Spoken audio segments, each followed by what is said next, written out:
Hey everybody, it's Jason Blaha here, and once again it's time for a dynamic effort lower day, but a quick reminder. For those of you who watch these videos, please remember to click like down below. It would be greatly appreciated. Yes, I'm using the Buffalo bar. Using the Buffalo bar for these today. Tells you a lot about my shoulder health, 8 sets of it. My shoulder health is doing well. I have completely healed and rehabbed my shoulders at this point. They did get a little inflamed a few weeks ago from some things I was doing, and realized that, again, there are things that I can't do, mainly overhead pressing. All right, that seems to be the only thing that bothers me now.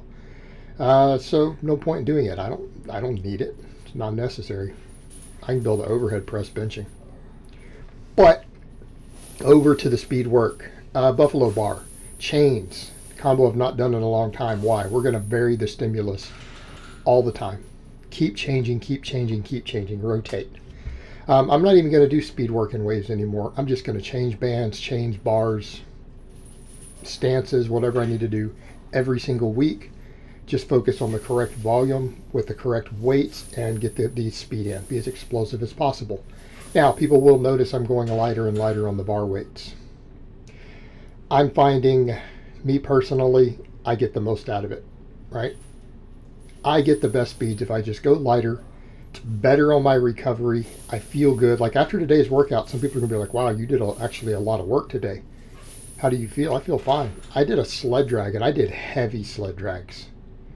Pretty much, I only drove my sled about 60 to 70 yards to basically a max. I couldn't finish it.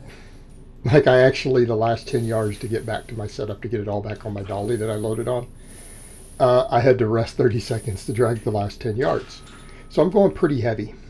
I did that first. Came back, ate, got coffee, more coffee in, and then trained. I don't feel fatigued at all because I'm inside of my recovery limits. Getting things like your speed work dialed in. Keeping up with your total sets. Right? And like I said, next week I'm going to go back to doing uppers first instead of lowers in the rotation, which is what I generally recommend. Again, my shoulders are fine doing it this way. I'm happy with it. And since I don't get any shoulder inflammation now from the upper days, I'll be able to do whichever bars I want to do. And that means, yes, there'll be some straight bar stuff coming back in the rotation. Right? Be straight bar stuff coming back in. And speed pulls went with conventional with chains. Now, I may not do much sumo in this phase. I've got reasons for doing just conventional. And the thing people always try to point out there, they're like, why is your arm bending? My arm isn't bending. If you were to actually show the footage frame by frame and look at it, my elbow stays the exact same angle all the way through. It's just the camera angle because there's a slight permanent bend to both my arms. That is my lockout. That is my hard lock of my joint. So no, there's no risk of bicep tear. That's just what my arms do. I can't fix it. I can't do anything about it. It's my bone structure. It's just that people comment on a lot, and I don't care. I can't do anything about it. Okay. So we just pull. Again, these were stupid light. I went with kind of the percentages I thought I should do based upon the other stuff, and I found some of the problems as I was setting up. I was accidentally lifting the weight because the bar weight's too light. I'm accidentally lifting it off the floor trying to get set up. Because I don't really even warm up with deadlifts this light. Like I would never even warm up with less than 315 on the bar. Like no joking, that's one of those lifts that I wouldn't even do my first set with less than 3 plates. It's just a waste of time. Even for a warm up. But, you know, for the speed work, it's fine. We got the speed we wanted. Everything's explosive. A lot of chain, though. And people might be looking at that and thinking it's only like 40 or 50 pounds of chains. No. We go well over 100 pounds of chains on all this. And those numbers are listed below. But again, 8 doubles on each. Felt good, felt refreshing, not fatiguing at all. For people curious of the breaks, because I'm rewrapping the wrist wraps, I take them off for blood flow. I did about 60 seconds on the speed squats. Speed pulls, 20 to 30 seconds between sets, right? 20 to 30 seconds.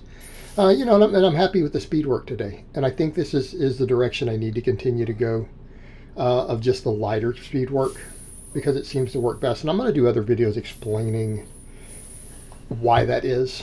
I needed to cover it in videos, and I will over time. so that people understand why we might want to do that, because some people would say, well, is there any point? Yeah, there is a point. Good mornings. Always my first rep or two, I don't get as deep on these. Went up to, with these narrow stance ones, went up to 405 for my sets of 5 and felt like I left reps in the tank. Right? We didn't go all out, so it's good. This is coming along, but next week I'm changing bars. We're going to change stimulus, or I'll put chains on this bar, or I'll change the stance. I think I'm going to keep everything narrow stance for just this phase, and then coming up we're going to start rotating a lot of that. We're going to be rotating a lot of that.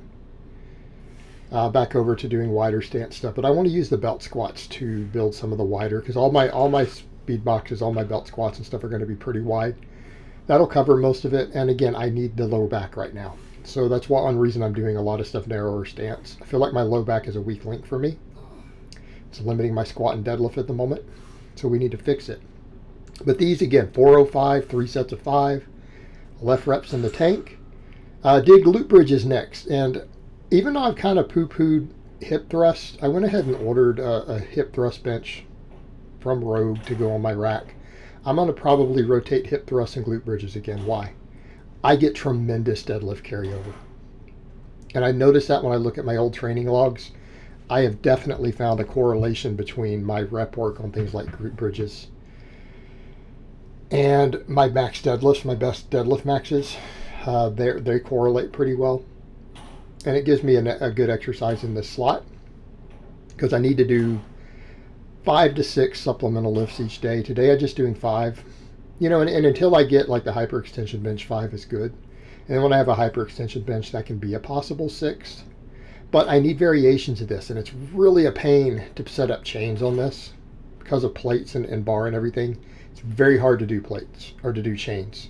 It's very hard to do bands on this. I mean, I can do it, but it might be better for me to work in hip thrusts and then do bands and chains off of those. But those were 585 for 3 sets of 5. Belt squats, the first set, I went too heavy. I didn't get everything positioned right. I needed to adjust this whole machine a little bit. So I marked it, but we're not going to count it as true progression. Now you guys notice I've elevated it so I can get deeper. But this setup, I had to again adjust my little hooks and everything of where I'm unracking it from. So I went ahead and dropped it down to just 6 plates. Now I'm not counting the machine weight. I think they say that bar in the middle weighs like 55. I could be wrong. I'm not counting. We're just going to count what we load on the machine. All right, these were good and challenging. I can build off of this. But I needed to get below parallel. Okay, and I needed to get into a position to where I can do that. So I did just 2 sets of 5 then with this. It's only 270. Again, we're not in the belt squat Olympics, keeping in mind the most I've ever done for rep work, even on the free weight ones, was 310. I feel like I'll be able to get up to a respectable weight pretty quick here. Like I'll just add weight every session, and it may not be a movement I rotate in and out quite as much until I get closer to stalling. Then I can put bands and chains on it. So I have bands, I have chains, I can do box squats on it. That will be fun and interesting, setting up a 12-inch box on there and doing box work. Yeah. Again, a lot of possibilities with this belt squat. That'll be a variations I can do though. I can do that with bands and chains and straight weight. Right? Got to get creative. I went because, again, it's getting tough on these, the hardest setting I can fit in for these glute ham raises. I didn't try to put even do a 5-pound plate or a little mini band today. I just went straight weight. Got 6. They were hard. I got 6 on each one, which is fine because we're doing a lot of other work first. A lot of other work. And yes, things are going to be posterior chain dominant. Now, the other thing people may wonder is, well, the glute bridges and hip thrusts, it's just for glutes. No, they're quads also. People are not looking at the data there. They're terrible hamstring exercises, by the way. I've seen people, oh, you build your hamstrings with this. Not really. They're glute and quad, though. So by adding those in, I can probably start trimming down some of my sled drags. Because quite frankly, it's getting tedious dragging a sled every day. There's going to be some weeks I don't want to do that. Right? There's going to be weeks I don't want to do that. So all of this will help. So then it'll give me a little bit of extra quad and glute work and everything else by having the belt squat and hip thrusts and glute bridges. Reverse hypers. Went up 5 pounds for the strict ones. Still got 10, 10, and then 12. So these are coming along nice. So maybe my low back isn't quite the weak link that I feel like it is, right? Again, coming back from a deload, maybe my low back detrained a little bit for that squat, but I felt like my low back limited me on that pin squat with the safety bar the other day. I should have got that 501. I really should have. My back gave out. But we'll keep working it, keep training it, and I'm not as worried about the whole upper back because I'm going to push progression really hard on seal rows and pull-ups, as you guys notice in rotating those variations. And I do face pulls every day as part of my mini workout. So again, that gets covered on upper days, mini workouts, everything's good there. But we are making sure the low back and everything down gets worked. But I'm very happy with today's workout. So I hope it's been informative, and I will talk to you guys next time.